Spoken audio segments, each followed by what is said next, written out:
Now what? Where do we go here? I don't know. Where do we go? Society or the show? Both. Society's in a handbasket. Let's Sure put it is. that way. As far as the show, Really is. Somebody needs to pick up the society and take it to hell because it's already in the handbasket. yeah. Let me give you some hope. Yes, that's what we need.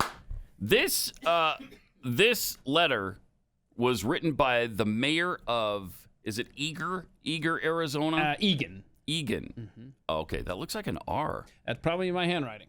No, but the logo looks like an R too. Oh, it is Eager. Fine. It's been in the stack for a while. I've forgotten. Eagar, Arizona.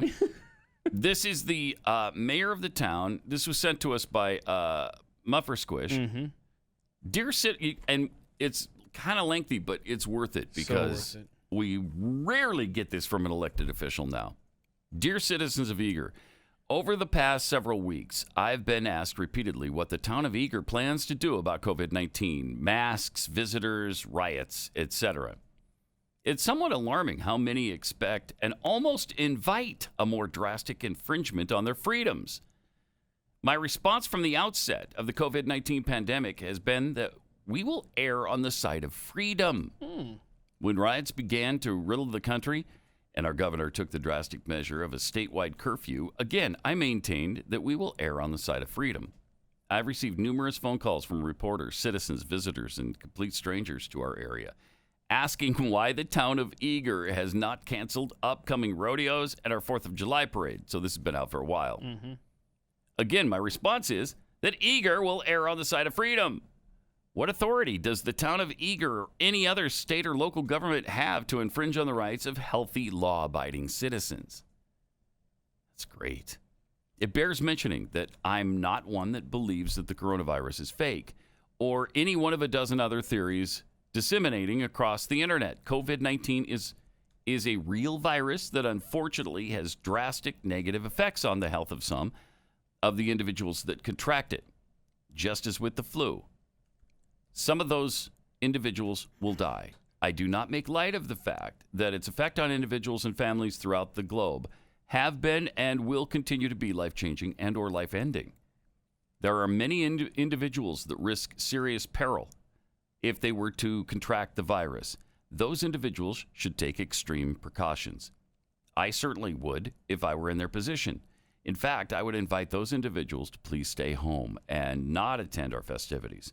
But don't ask that the government require it of healthy, law-abiding citizens. Thank you. If an individual is fearful of contracting the virus, I would invite that individual to take every precaution they deem fit, including wearing masks, gloves, or a variety of other personal protective equipment.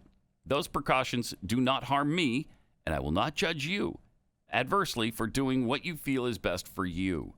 But don't ask that the government require it of healthy, law-abiding citizens.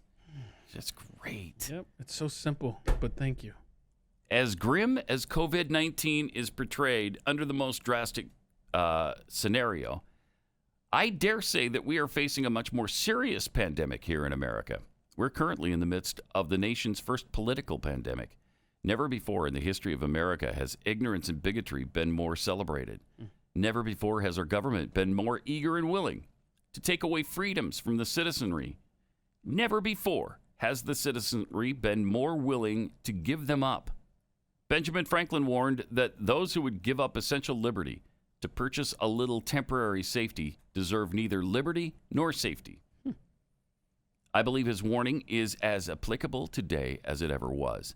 Some will say that these safety measures have not impacted individual liberty. To them, I would quip Thomas Jefferson. If a nation expects to be ignorant and free in a state of civilization, it expects what never was and never will be. The right to move ahead, the right to move about freely in public is one of the cornerstones of American democracy. We're not a democracy. In a panicked frenzy created by the media, state and local governments trampled that right wholesale. History will not judge us kindly for our actions over the past several months. In closing, where would America be if our ancestors that pioneered the countryside, facing a mortality rate that would make the coronavirus look like a scratch, had simply given up, turned back, or laid down and died out of fear? Where would America be if its brave servicemen and women who throughout history have on occasion faced odds of almost certain death simply refused to fight out of fear? When do we stop being the land of the free and the home of the brave? Take charge of your own life. Nobody owes you anything. The government has never been more ill-equipped to solve your problems, nor is its function to do so. This is America. Stand up and be somebody. Be brave and live free. Mayor Bryce Hamblin, Town of Eagar. That is fantastic. So good. Wow. Hang on to that. Mayor Bryce Hamblin, 2024. Hang on to that. We're going to frame that. Yeah, that is fantastic. We need somebody like that. Is someone on a speaking national common sense? Jeez. Someone reminding us that we're a free people in Powerful. theory? In theory. And hey, if you want to do these drastic measures, go ahead.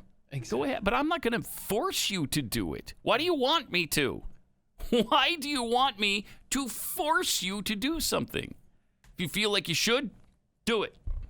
If you feel like you don't want to, don't do it. I mean, I just don't know why my body, my choice only applies to murdering babies in the womb.